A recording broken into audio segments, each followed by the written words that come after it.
أعوذ بالله من الشيطان الرجيم بسم الله الرحمن الرحيم نحمده ونستعينه ونصلي على رسوله الكريم أما بعد قال الله تعالى في القرآن العظيم ربي اشرح لي صدري ويسر لي أمري واحلل عقدة من لساني يفقهوا قولي صدق الله العلي العظيم. கண்ணியத்திற்குரிய பெரியோர்களே, அன்பு சகோதரர்களே, உலமாக்களே, அஸ்ஸலாமு அலைக்கும் வரஹ்மத்துல்லாஹி வபரகாத்துஹு. தப்சீர் அஷ்-ஷாராவியிலிருந்து சூரா யாசீனின் வசனங்கள் தொடராக நாம் தப்சீர் செய்து உங்களுக்கு அதை இந்த வீடியோவில் கொண்டு வந்து கொண்டிருக்கிறோம். அந்த வகையில் இன்று நாம் காணப்போகும் வசனம் தப்சீர் வசனம் 48.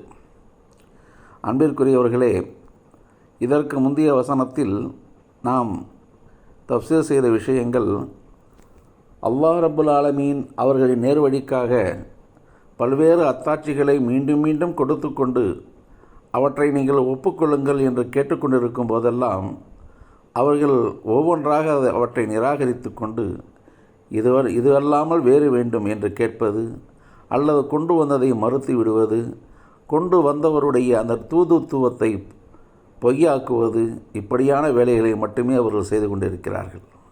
அப்படிப்பட்டவர்களிடம் உங்களிடம் எந்த அத்தாட்சி வந்தாலும் அதை நீங்கள் மறுப்பீர்களா என்று அல்லாஹ் கேட்டிருந்தான். அப்படி நீங்கள் தொடர்ந்து அவற்றையெல்லாம் நீங்கள் கேட்டும் பார்த்தும் உங்களிடத்தில் வந்த அத்தாட்சிகளை நீங்கள் மறுப்பீர்களேயானால், அப்படி மறுத்துவிட்டு அதை ஏற்க நீங்கள் நிராகரித்து விட்டால் அதன்பின் என்ன நடக்கும் என்றால் உங்களுக்கு கடுமையான தண்டனை தான் வந்து சேரும். ஒன்று இந்த உலகத்தில் நடக்கக்கூடிய பேரழிவு, இன்னொன்று மறுமையில் கிடைக்கக்கூடிய தண்டனை. இப்பொழுது அல்லாஹ் தஆலா தன்னுடைய அத்தாட்சிகளை கொடுத்துவிட்டு அவற்றை ஏற்றுக்கொள்ளாதவர்களுக்கு அவர்களுடைய எதிர்பார்ப்பு என்னவென்று அறிந்தவர்களுக்கு பதிலை சொல்ல நாடுகின்றான். பிஸ்மில்லாஹிர் ரஹ்மானிர் ரஹீம் வயகூலூன மதா ஹாதல் வஅது இன் குன்தும் சாதிகீன். நீங்கள் உண்மை கூறுபவர்கள்தான் என்றால் அந்த தண்டனை வாக்குறுதி எப்பொழுது நிகழப்போகிறது என்று அவர்கள் கேட்கின்றனர். அந்த தூதர் தான் கொண்டு வந்த அத்தாட்சியை நீங்கள் ஏற்றுக்கொள்ளுங்கள், இல்லை என்று சொன்னால் உங்களுக்கு அந்த இறைவனுடைய எச்சரிக்கை வந்துவிடும், தண்டனை வந்துவிடும் என்று எச்சரிக்கை செய்யும்போது நீங்கள் சொல்வது உண்மை என்று சொன்னால் அந்த வாக்குறுதி, அந்த தண்டனை குறித்த வாக்குறுதி எப்பொழுது நிகழப்போகிறது என்று அவர்கள் கேள்வி கேட்கின்றனர். எவ்வளவு வினோதமான மக்கள் அவர்கள்! கடும் தண்டனையை எச்சரிக்கப்படுகிறது, அது குறித்து அச்சம் கொண்டு உடனடியாக அதை ஏற்றுக்கொள்வதற்கு தயாராக முன் வராமல் அவர்கள் அதை மறுத்து கொண்டு நிற்கிறார்கள். அதைத்தான் இங்கே அவர்கள் கேள்வியாக முன்வைக்கின்றார்கள். மதாஹாதல் வாது, அந்த வாக்குறுதி எப்போது வரும் என்று அவர்கள் கேட்பது மறுமைய நாள் வருவதை குறித்த வாக்குறுதியே ஆகும். அதாவது மறுமைய நாள் நீ சொல்கிறாயே, மறுமைய நாள் வந்து உங்களுக்கு தண்டனை கிடைக்கும் என்று சொல்கிறாயே, அந்த வாக்களிக்கப்பட்ட அந்த மறுமைய நாள் எப்போது வரும் என்று கேள்வி கேட்கின்றார்கள். அல் வாது என்பது பெரும்பாலும் நற்செய்திகளை கூறத்தான் வரும். சில நேரங்களில் அதை எதிர்நிலைக்கும் பயன்படுத்தப்படும். அதாவது கடுமையான தண்டனைகளை எச்சரிப்பதற்கும் அது பயன்படுத்தப்படும். அப்போது அதற்கு தீங்கை குறித்த எச்சரிக்கை என்று கூறப்படும். இதில் ஆச்சரியம் என்னவென்றால், அவர்கள் வாது என்ற அவர்களுக்கு சாதகமாக ஆக வேண்டிய வாக்குறுதியையே மறுப்பதுதான். அதாவது உங்களுக்கு இப்படி ஒன்று நேர்ந்து விடும், எனவே நீங்கள் இதை விட்டு நகர்ந்து கொள்ளுங்கள் என்று அவர்களுக்கு நற்செய்தியாக எச்சரிக்கப்படுகிறது. நீங்கள் நகர்ந்து விட்டால் காப்பாற்றப்படுவீர்கள் என்ற நற்செய்தி அவர்களுக்கு கூறப்படுகிறது. அவர்கள் அதையே மறுக்கின்றார்கள். அதுதான் அதிசயம். அவர்கள் இப்போது தொட்டிருப்பது வாதி என்பதைத்தான், அதாவது நற்செய்தியாக கூறி அகன்று கொள்ளுங்கள் என்று சொல்வதைத்தான். வயது என்ற எச்சரிக்கையே அல்ல. வயது என்று சொன்னால் அது உங்களுக்கு நீங்கள் தண்டனை அனுபவிக்கப் போகிறீர்கள் என்று அறிவிப்பதாகும். அப்படி ஒன்றை இங்கே சொல்லவில்லை. உங்களுக்கு மறுமை நாள் வந்தால் தண்டனை கிடைத்துவிடும் என்றுதான் எச்சரிக்கப்படுகிறது. அதை கொண்டு அவர்கள் திருந்திவிடும் என்பது எதிர்பார்ப்பு. ஆனால் அவர்கள் அதை விடுத்து நீங்கள் சொல்லக்கூடிய அந்த நாள் எப்போது வரும் என்று கேட்டு வாதை வயதாக மாற்றி கொண்டிருக்கிறார்கள். மேலும் அவர்கள் இந்த வாக்குறுதி எப்போது வரும் என்று கேட்பது கேட்டு விளக்கம் பெறுவதற்கல்ல, மாறாக அதையும் மறுப்புரைக்கும் வகையில் தான் கேட்கிறார்கள். அவர்களின் எண்ணப்படி மறுமை என்பது இல்லவே இல்லை. கேள்வி கணக்கு விசாரணை செய்து கூலி வழங்குதல் என எதுவும் இல்லை என்று அவர்கள் கருதி கொண்டிருக்கின்றனர். அதிலும் அவர்களில் விவரமான சில பேர் அந்த தோட்ட உரிமையாளர் சொன்னது போல் சொல்கின்றனர்.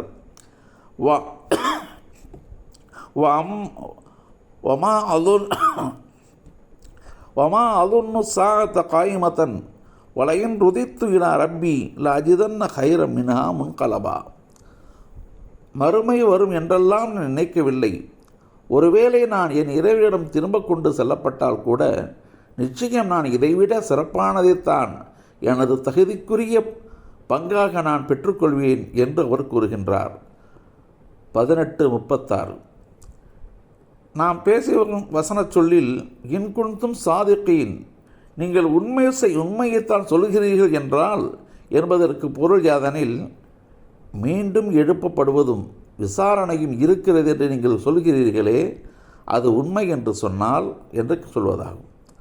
அவர்கள் இப்படி சொல்வது கியாமத் நாளையும் அது சார்ந்தவைகளையும் கடும் போக்குடன் பிடிவாதம் கொண்டு தெளிவாக மறுப்பதாகும். அதையும் உடனடி மறுப்பாக, சொன்ன சொல்லிற்கு உடனடி மறுப்பாக அப்போதே மறுக்கின்றனர். அதனால்தான் அவ்வளவு அழுத்தமாகவும் வேகமாகவும் நீங்கள் சொல்லும் கியாமனால் எங்கே என்றும், நீங்கள் சொல்வது உண்மையெனில் அதை இப்போதே கொண்டு வா என்றும் சவால் விடுகின்றனர். அவர்களில் சிலர் தங்களில் இந்த தர்க்கம் நடந்து கொண்டிருக்கும் போதே கியாமத் வரட்டும் என்றும் கேட்கின்றனர். அதாவது இப்போ கொண்டு வா என்று துரிதமாக கொண்டு வர அவர்கள் கோருகின்றனர். அப்படி கேட்கும் அவர்களுக்கு அல்லாஹ் சொல்லுகின்றான், மா எந்துருன இல்லா சைஹதம் வாஹிதா தஹுதுஹும் வஹும் யஹ்சிமூன். அவர்கள் எதிர்பார்ப்பது ஒரே ஒரு சப்தத்தை தான்.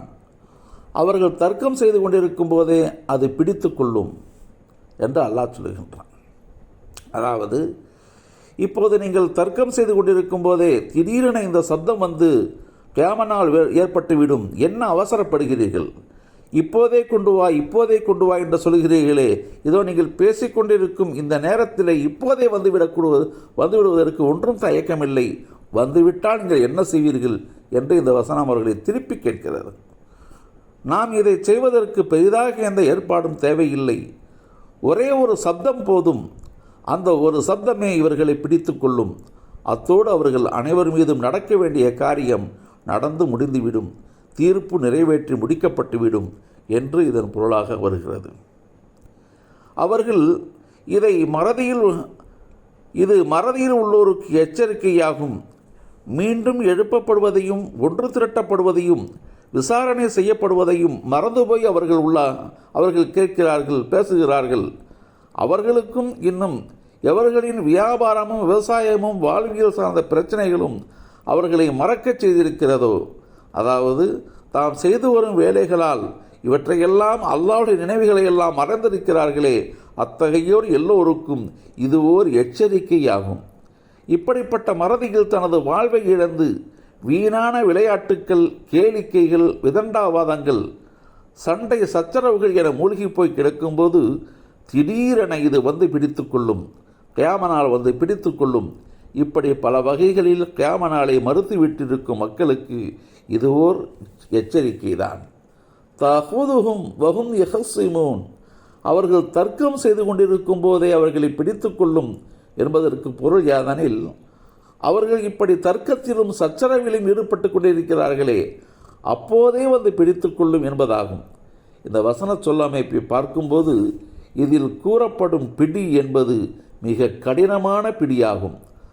அஹ்த அசீஸும் முக்ததிர், யாவரையும் மிகைத்த வலிமை மிக்கவனின் பிடி என்று அல்லாஹ் சொல்கிறானே, அப்படிப்பட்ட பிடி அதுவாகும்.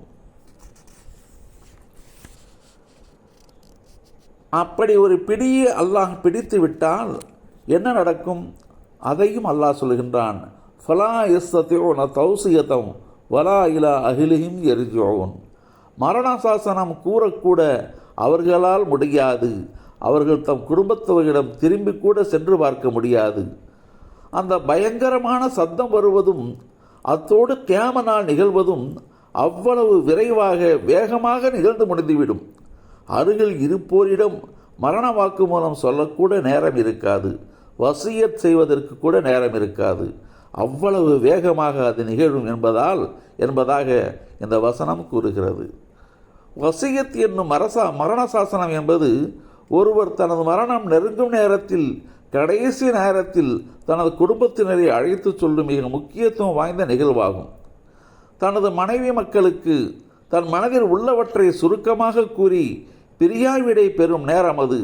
அதனால்தான் நமது ரசூல் ஸல்லல்லாஹு அலைஹி வஸல்லம் அவர்கள் ஹஜ்ஜத்துல் விதா என்னும் இறுதி ஹஜ்ஜின் போது தனது மரண நேரம் நெருங்குவதை அறிந்து தமது இறுதி பேருரையை நிகழ்த்தினார்கள். அந்த குதுபா தான் இந்த மார்க்கத்தின் அடிப்படையாகவும் முதுகெலும்பாகவும் நின்று நிலைத்து கொண்டிருக்கிறது. அதுதான் வசியத் என்பதாகும். அதுபோன்றுதான் ஒருவர் தனது தவணை வந்துவிட்டதை அறியும் போது, தனக்கு மரணம் நெருங்குகின்றது என்று அறியும் போது, தனக்கான முடிவை அவர் உணரும் போது தன்னை சார்ந்தவர்களிடம் முக்கிய விஷயங்களை கூறுவார். எனவே சர்ச்சை செய்து கொண்டு நிற்கும் அவர்கள் இந்த இடத்தில் அவர்களில் சிலருக்கு வசியத் ஏதும் செய்ய வாய்ப்போ வசதியோ நேரமோ கிடையாது. மேலும் அவர்கள் தமது குடும்பத்தினரிடம் திரும்பிச் செல்லவும் முடியாது. எல்லாம் சில நிமிடங்களில் திடீரென்று நடந்து முடிந்துவிடும். எனவே கியாம நாள் என்பது எப்போது வரும் என்று எவராலும் கணிக்க முடியாது. ஏனெனில் அதன் வருகையே திடீரென்று நிகழ்வதுதான். அதனால்தான் அது வரும் நேரத்தை அல்லாஹ் மறைத்து வைத்திருக்கிறான். அல்லாஹ் மட்டுமே அதை நிர்ணயித்து வைத்துக்கொண்டு அதன் நேரத்தை அறிந்தவனாக இருக்கிறான். ஏனெனில் மனிதன் எப்போதும் அதை எதிர்பார்த்து காத்திருக்க வேண்டும். அது எப்போதும் வரலாம் என்ற எதிர்பார்ப்பு நிலையோடு இருக்க வேண்டும். என் நேரமும் அது வரலாம் என்ற கவனத்தில் தன்னை வைத்திருக்க வேண்டும் என்பதற்காக அவன் அதை மறைத்து வைத்திருக்கிறான். கியாமத் என்பது மனிதனை பொறுத்தளவில் அங்கே சென்றடைய பெரிதாக எதுவும் முயற்சிக்கு தேவையில்லை. கியாமத் நாளுக்கு செல்ல வேண்டும் என்பதற்காக ஃப்ளைட் டிக்கெட் எடுத்துக்கொண்டோ, ரயில் புக்கிங் செய்து கொண்டோ, அல்லது வாகன தயாரிப்பு ஏதும் செய்து வைத்துக் கொண்டிருக்க வேண்டிய அவசியமோ தேவையோ இல்லை. அதாவது மறுமைக்கு செல்ல பயண ஏற்பாடு எதுவும் செய்து வைத்துக் கொண்டிருக்க அவசியம் இல்லை. மரணித்தால் போதும். அந்த மரணமே அவரை பொறுத்தளவில் கியாமத் ஏற்பட்டு விட்டது என்றாகிவிடும். மரணத்தில் அவருக்கு அமல்கள் ஏதும் இல்லை, தௌபாவும் இல்லை, எதையும் பெற்றுக்கொள்ளும் வாய்ப்பும் இல்லை.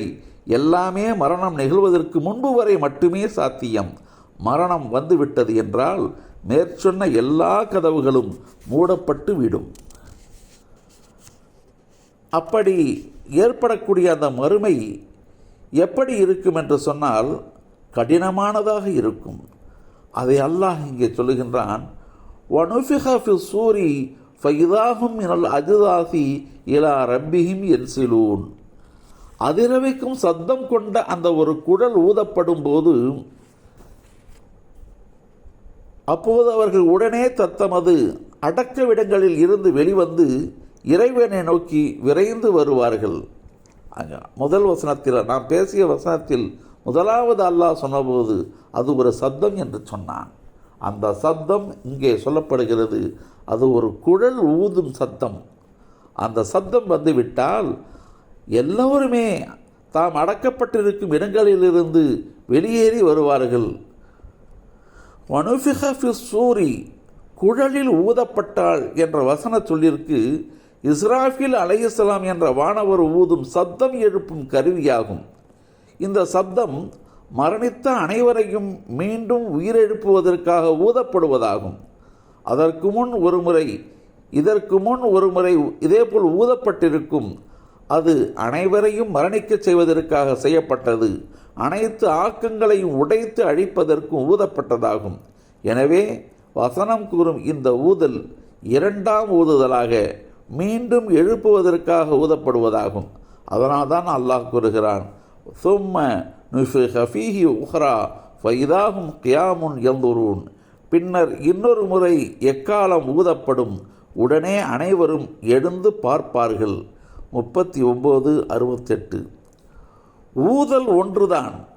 அது எப்படி முதல் முறை ஊதும்போது எல்லோரும் மரணிக்கிறார், அதே இன்னொரு முறை ஊதினால் எல்லோரும் எழுந்து விடுவார்கள் என்றால் எப்படி அது என்று நீங்கள் கேட்டால் நாம் சொல்வோம், இங்கே எக்காலம் ஊதுவது என்பது ஒரு நிகழ்வுக்குரிய அடையாளம் மட்டுமே தவிர வேறில்லை. உண்மையில் அதன் பின்னணியில் இருந்து செயலாற்றுவது அல்லாஹ் ஆகும். அவன்தான் முதல் முறை ஊதும்போது மரணிக்க வைத்தான், பிறகு இரண்டாம் முறை ஊதும்போது உயிர்ப்பிக்க வைத்தான். வசனச் சொல்லில் வரும் அல் அஜ்தாஸ் என்பதற்கு அடக்கத்தலம் என்பது பொருள், மண்ணறை என்று பொருள். இலா ரப்பிஹிம் யன்சிலூன் என்பதற்கு தமது இறைவனை நோக்கி விரைந்து செல்வார்கள் என்பது பொருளாகும்.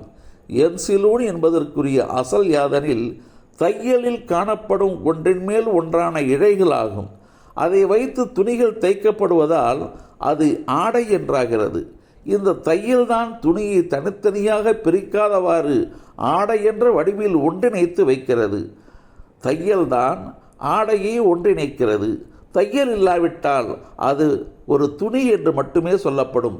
தைத்தால்தான் ஆடை என்று வரும். அதைத்தான் என்சிலூன் என்ற வார்த்தை குறிப்பிடுகிறது. அந்த மூலச் சொல்லிலிருந்து வந்ததுதான் இங்கே பேசப்படும் வார்த்தை. மண்ணறையிலிருந்து, அதாவது அடக்கம் செய்யப்பட்ட இடத்திலிருந்து அவர்கள் வெளியே வரும்போது, இதற்கு முன் காலமெல்லாம் அவர்கள் பொய்யாக்கி மறுத்து கொண்டிருந்த கியாம நாளை அங்கே காண்பார்கள். அதை பார்த்து கொண்டே அடுத்த வசனத்தில் அவர்கள் எப்படி வருவார்கள் என்பதை பற்றி பேசுகிறான் அல்லாஹ். அல்ஹம்துலில்லாஹ். அருமைக்குரிய பெருமக்களே, அல்லாஹுடைய வார்த்தைகள் நம் உள்ளத்தில் பதிய வேண்டும். அவற்றை காதுகளால் கேட்டும் கண்களால் படித்தும் நாம் உணர வேண்டும். அதற்காகத்தான் இதுபோன்ற மிக பெரும் தஃசீர்களை தமிழில் மொழிபெயர்த்து உங்களுக்கு கொடுத்து கொண்டிருக்கிறோம். சூரத்துல் ஃபாத்திஹா, அல் பக்ரா, ஆல இம்ரான், யாசீன் போன்ற கிதாபுகள் இப்பொழுது விற்பனைக்கு கொடுக்கப்பட்டிருக்கிறது. எல்லா இடங்களிலும் கிடைக்கிறது. நீங்கள் உங்கள் தேவைக்கு வாங்கி படியுங்கள். இந்த பயான்களை நீங்கள் தொடர்ந்து கேளுங்கள். இதற்கு முன் உள்ளவற்றையும் கேளுங்கள். இந்த தளத்தை சப்ஸ்கிரைப் செய்து கொள்ளுங்கள். வாஹிர் தாவானா அனில் அல்ஹம்துலில்லாஹி ரப்பில் ஆலமீன். அஸ்ஸலாமு அலைக்கும்.